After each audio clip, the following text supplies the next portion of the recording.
And now we have the great pleasure to introduce the U.S. Special Representative of the Arctic, Admiral Robert Papp.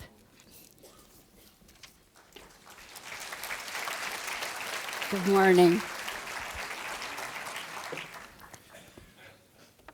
President Grimson, Your Excellencies, ladies and gentlemen, I'm delighted to be here this morning. And I thought that I would be apologizing for being drowsy because I landed here at 6:30 this morning, having left Boston last night, and I've now been up, I think, 30 hours straight. But I feel invigorated. Now, part of that might be the 20-knot headwind that I walked into coming over here. But to the contrary, I believe it's the enthusiasm and the passion and the people in the room that have invigorated me, and I look forward to my time that I'm going to spend with all of you. I was in Boston yesterday to speak to some students at Harvard. In fact, it was the Kennedy School at Harvard. So being at the Kennedy School, and he being one of my heroes, it reminded me of a letter that President Kennedy wrote back in April of 1963. He was accepting an invitation to host the first Operation Sail in 1964 in the United States. Now, President Kennedy did not live to see Operation Sail, but he was a sailor. And in that letter, he wrote, "Sailing taught me something of the courage, resourcefulness, and strength of those who sail the sea in ships." And he went on to say that the sight of those ships coming from the distant corners of the world should remind us that strong, disciplined, and venturesome people can still find their way safely across uncertain and stormy seas. Now, I've read a lot of Kennedy's speeches and his letters and other writings, and one of the things that I've learned is Kennedy uses phrases, he uses them literally, and he also uses them figuratively. So that phrase about facing uncertain and stormy seas, I'm sure he meant quite literally, but he also meant it figuratively as well. Kennedy knew that in the future, the people of the world, the people of the United States, would continue to face uncertain and stormy seas. That metaphor for the problems and challenges that we all face in our lives and in the histories of our country. But he also knew that those characteristics of sailors, courage, strength, resourcefulness, discipline, and a sense of adventure would help us to confront those challenges. But I also know that Kennedy didn't think that those qualities were just unique to sailors. Kennedy understood fully that diplomats, that scientists, that economists, that business people, and ordinary citizens have the capacity and those qualities as well to confront the challenges. And that's why this group of people here today, this collection of people from around the world, many different communities, many different talents, are exactly the right types of people to have here to discuss the challenges that we're going to face. And it's why I'm thrilled to be here today as the United States Special Representative for the Arctic. Since my appointment in July by Secretary Kerry, I've traveled the United States, but particularly to Alaska, to meet with our U.S. Arctic partners, including my good friends that have joined me on the stage, Senator Murkowski and Alice Rogoff. Senator Murkowski failed to give a part of her resume, which makes her a part of the family. Her dad was a Coast Guard officer serving in Ketchikan, Alaska when she was born, so she's a part of our Coast Guard family as well. And she's been a great supporter of our Coast Guard, and her passion for Alaska and the Arctic has been contagious. But more importantly, those visits to Alaska introduced me to people like Charlotte Brower and Edward Ida in Barrow, our northernmost town. People like Mayor Reggie Jewell of Kotzebue and Walter Sampson, subsistence hunter who lives in Kotzebue. Mayor Denise Michaels in Nome, and Melky Benke, who's a housewife and also a person that's active in working on Arctic issues of the indigenous people. And I think it's important for me as I take on this new responsibility to keep those people in mind because just like so many people have said this morning, this is about people. Yes, it's about a vast region of our globe, but more importantly, it's about the people and their economic development and their safety and their security. So my 2 trips to Alaska during my first 100 days as the special representative have served to reinforce observations and experiences I've gained during 4 years as Commandant of the Coast Guard during my visits to Alaska. And while I've spoken extensively about the challenges of the Arctic as I've gone around the United States, and I've given testimony before congressional hearings, this is my first international speaking engagement in my new role as the Special Representative. So I'm so pleased that I can make a debut here in Iceland at the Arctic Circle Assembly, an important international gathering for discussing the opportunities and challenges of the Arctic. President Grimson, I thank you for the invitation to join you here today and for your efforts and those of the Arctic Circle Secretariat in coordinating such a wonderful event. It's truly a pleasure for me to see the incredible gathering of individuals interested in the future of the Arctic. It demonstrates the growing importance of the Arctic, not only among the Arctic nations, but throughout the international community as well. Now, I know many of you have already heard about the proposed program for our upcoming chairmanship for the Arctic Council, and you're probably anxiously awaiting to see some additional details. But before I say more about that, I want to take a moment to acknowledge and commend the Government of Canada for its superb leadership of the Arctic Council that began in 2013 and will continue for another 6 months. With Minister Leona Aglukkaq at the helm, Vincent Rigby, Susan Harper, leading the Canadian chairmanship, they've been accomplishing great things. And as they say in my country, they provided us with a tough act to follow. Last week, the United States senior Arctic official, Julie Gorley, formally presented our priorities to her international counterparts at Yellowknife, Canada.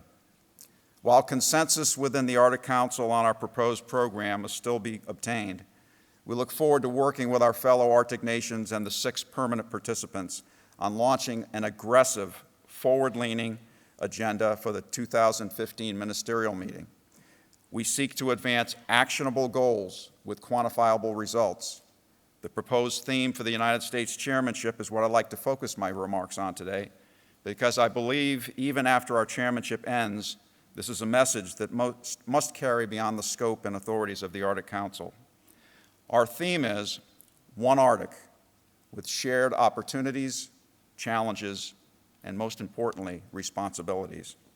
Our initiatives will fall under 3 categories: improving Arctic Ocean governance and stewardship, addressing the effects of climate change through mitigation and adaptation, and improving economic and living conditions for our Arctic residents.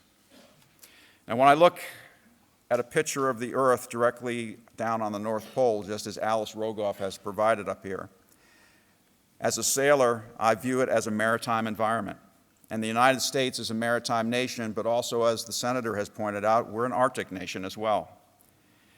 I have always believed that the greatness of a maritime nation can be measured by its commitment to providing for the safety and security of mariners approaching its shores, and that a nation's prosperity is in direct proportion to how well it ensures the safe, secure, and efficient movement of trade and commerce to and from its shores, and that really great nations will also ensure the environmental protection of the sea. Wherever human activity thrives, governments have a responsibility to uphold the rule of law, ensure the safety and security of their people, and ensure that environmental responsible activity takes place. The Arctic is such a place, and the 8 nations and the 6 permanent participants share in those responsibilities. But no one country can manage the Arctic alone, and we have many opportunities and challenges to overcome. We all recognize that climate change is a central theme. The Arctic Ocean is transforming from a solid expanse of inaccessible ice fields to a growing navigable sea, attracting increased human activity and various shared economic and environmental opportunities. The promise of further oil and gas production in the Arctic is increasingly attractive as receding sea ice and improvements in drilling technology make offshore exploration more economically and environmentally feasible than ever before. The past several years have also seen increasingly large numbers of shipping traffic through the Bering Strait, partly due to the increased traffic transiting the North Sea route above Russia. Of course, a changing Arctic does not just bring opportunity, but a significant number of challenges, many of which are shared and have impacts that are felt beyond the boundaries of the Arctic Circle. Over 50,000 Americans call the Arctic their home, many of whose ancestors learned to survive in a harsh Arctic environment thousands of years ago. Today, a rapidly warming Arctic threatens these traditional ways of life that have endured for generations. The Arctic is an area of great biodiversity. Roughly half the fish caught in the United States waters comes from the exclusive economic zone off Alaska. The Arctic is critical to the life cycles and migration patterns of millions of migratory birds and other species each year. The recent effects of climate change are beginning to impact these migration patterns, threatening their survival and traditional practices. Glaciers and land-based ice sheets in the Arctic are also decreasing, contributing to global sea level rise that will impact coastal areas thousands of miles from the nearest ice sheet. And we have a commercial back in the United States about the city of Las Vegas for their tourism, and the statement in the commercial is, "What happens in Las Vegas stays in Las Vegas." Well, it's apparent for us that, quite to the contrary, what happens in the Arctic does not stay in the Arctic. Likewise, what happens in the rest of the world does not just stay in the rest of the world. It affects the Arctic. Reducing black carbon emissions and methane emissions are worthy goals that we need to work on with the international community to achieve. And I see this as a particular area in which our Arctic Council observer nations can become involved and assist in some of those forward-leaning and actionable outcomes that I mentioned previously. Because in the end, while various parts of the Arctic may differ from one another, as was illustrated earlier by Senator Murkowski, we're all still part of one Arctic, and we need to be working together. Just not coming to agreements on search and rescue and oil prevention, but implementing actionable items and practicing together and learning from each other so that we can assist each other when those emergencies inevitably occur. Those of you in the audience today represent some of the greatest minds when it comes to the Arctic. Present right now are diplomats with the power to influence change, entrepreneurs leading the way in data observations to enhance much-needed maritime domain awareness, and financiers who can support some of those great minds and concepts. The thoughts and the ideas discussed and generated in this assembly over the next few days can influence the future of the Arctic. And I'm very glad to see the university students and young professionals here because you truly are the future of the Arctic. And it'll be up to you to carry this mission forward with a tremendous opportunity, challenge, and responsibility. So, going back to President John F. Kennedy, it strikes me that in the Arctic, we have the opportunity here to responsibly manage and preserve one of our Earth's greatest assets and its remaining frontiers. The Arctic provides us with an opportunity not entirely unlike the challenge President John F. Kennedy presented to the people of the United States in 1962 when he set a goal of going to the moon. In a famous speech at Rice University, President Kennedy said, "We choose to go to the moon, not because it's easy, but because it's hard." Now, Kennedy had other day-to-day distractions and problems and challenges that he had to deal with, but he understood that such a mission could not be easily accomplished, but he set the bar high. That's what leaders do. He understood that worthwhile endeavors are hard, and in his speech, and he said setting that goal would, quote, "serve to organize and measure the best of our energies and skills," end quote. Present today in this auditorium are some of the best energies and skills on the planet. And it is our job, our responsibility to bring them together and work on these challenges and opportunities because the Arctic is our responsibility. It's a moral obligation of ours that we must all share. As the United States prepares for our future on the Arctic Council and our future in the Arctic, we look forward to working with all of you. Thank you for having me here today. Can I get you to sit next to Lisa? We have about 10 minutes for questions, even though we're running a wee bit late, so I won't ask one. I'll just let the audience have it. There's somebody lined up at the microphone. It's yours. Yes, hello. Your Excellencies, Governor, Ambassador. My name is Valery Protopopov. As you can understand from my unpronounceable name, I'm from Russia, from the very north of Russia. And I have one simple question. What is a vision of you personally or of the states of the United States concerning the intergovernmental, interregional cooperation? because you say a lot about people living in the north, people that dealing with the northern problems. And what is your plans? Is there any plans concerning the interregional cooperation of the people living the grounds, even living on the northern lands? Do you have anything about this? And this question also I wanted to address to your Canadian colleague. Thank you. Well, thank you for the question. And if I understand you correctly, I think the Arctic Council serves precisely that purpose.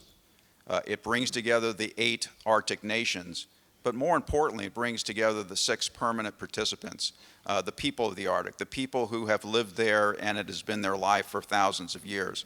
And they have an equal voice in that assembly. And with the observer states, the Arctic Council has been growing each and every session.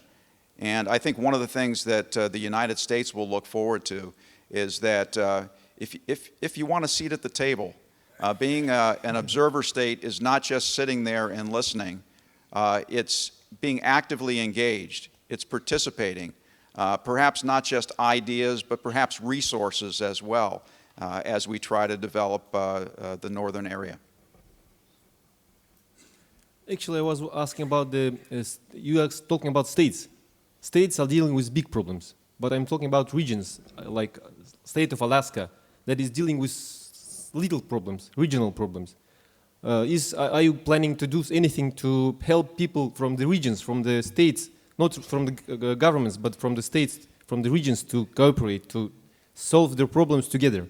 Absolutely. Well, as I said, one of the first things I did upon taking this job was to go to Alaska. Hearing from the various people of Alaska is very important to us. Alice Rogoff, in fact, set up some meetings for me.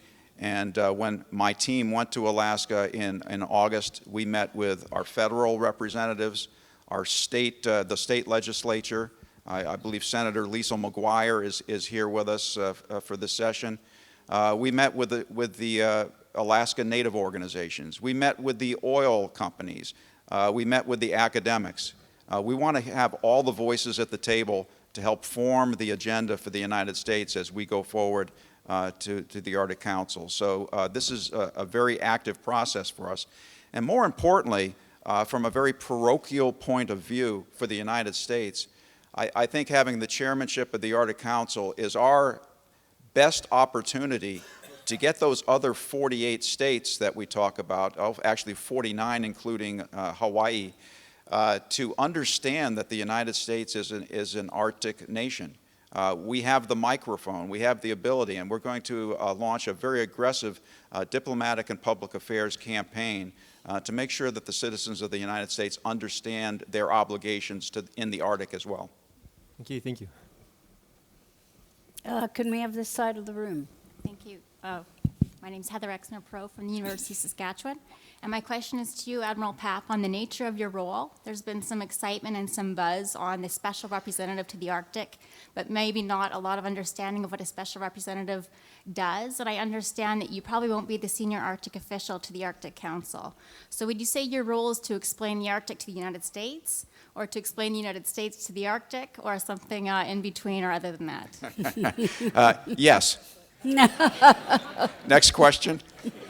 No, it's, I would say that there are few people in government in the United States with a role as ambiguous as mine, but I'm gaining clarity on it as I go along.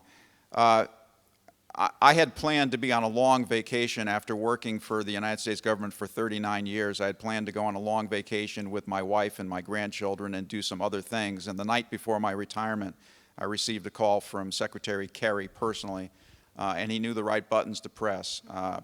And I'll talk about this to the youth program here later this afternoon. It has been my goal in my life to have a life of service to my country.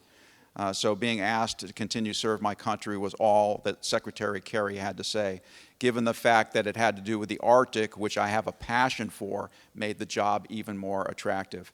What I would say is, as you know, Secretary Kerry is the chairman of the Arctic Council for the next 2 years. Actually, we may have another one because we'll have a national election in 2016 and a change of administration.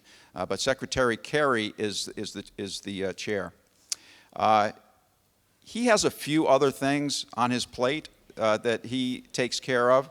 So what he's asked me to do is to come into the State Department and be that sort of one point of contact across all the various bureaus, the regional and functional bureaus in the State Department, to coordinate activities having to do with the Arctic. So while the Arctic Council, yes, we already have a senior Arctic official, and we will name very shortly our candidate to take Vincent Rigby's place as the chair of the senior Arctic officials. I'll be at a level before that, sort of minding the day-to-day business for Secretary Kerry as he minds the business of the United States in the world. And also I'll have a broader portfolio for dealing with some of the United States domestic Arctic policy and resourcing issues as well. Back to this side. Admiral Papp, I hope you still get that vacation, but not too soon. My name is Lara Satrakian. I'm with the Arctic Deeply Initiative. It's a digital media and public engagement project on the Arctic. I would love your thoughts on what challenges you see in U.S.-Russian relations and engagement during your tenure. What challenges do you foresee, and how do you plan to overcome them? Well, I'll start off by saying that the United States position, along with many of the countries in the world, are that we are concerned about some of the activities that Russia has been involved in, particularly as it relates to Ukraine. That's no secret. However, for anything to be successful, for peace in the world, for cooperation, for maintaining environmental security and other things, we need to keep the avenues open for discussion. And we view the Arctic as one of those places that's very important, not just to the 8 Arctic nations and the 6 permanent participants, but for the people of the world. And we view this as an opportunity to keep business going. We will continually reassess our position, but right now we welcome the opportunity to keep talking with our counterparts in Russia. We have time for one final question. Okay, behind you. Yes, my name is Rasmus Bertelsen from University of Tromsø, the Arctic University of Norway, and Aalborg University, Denmark. And a follow-up question to what we were just talking about. Admiral, you said Secretary Kerry had several things on his plate, and I guess that's an understatement. So my question is, during the U.S. chairmanship, what will be the place of the Arctic in overall U.S. foreign policy? And following up on the last question, what will be the place of the Arctic in the United States' overall relationship with Russia? Because, of course, the United States works with Russia on a multitude of questions, for example, Iran, etc. So the place in the overall U.S. foreign policy and the place in the overall relationship with Russia. Thank you. Well, it's all a delicate balance. And the closer I get to working in the administration, I mean, I've learned this over a number of years. I use the analogy of bandwidth, if you put it in technical terms. On any given day in Washington, D.C., there's only so much bandwidth to go around.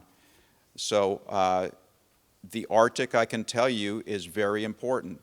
President Obama signed 2 years ago the National Arctic Strategy. We have developed an implementation plan for the national strategy, and we attend meetings regularly on that, although sometimes they're displaced because of world events, whether it's Ebola, Ukraine, Afghanistan, and others. Some days there are just crises that come up, and many people work many issues, and they're drawn to do other things. But I can guarantee you that Secretary Kerry is passionate about the Arctic. Just when I started this job, we had the Our Oceans Conference, which I think was attended by 146 countries at the State Department. Many of the things that we talked about at the Our Oceans Conference are applicable and specific to the Arctic as well.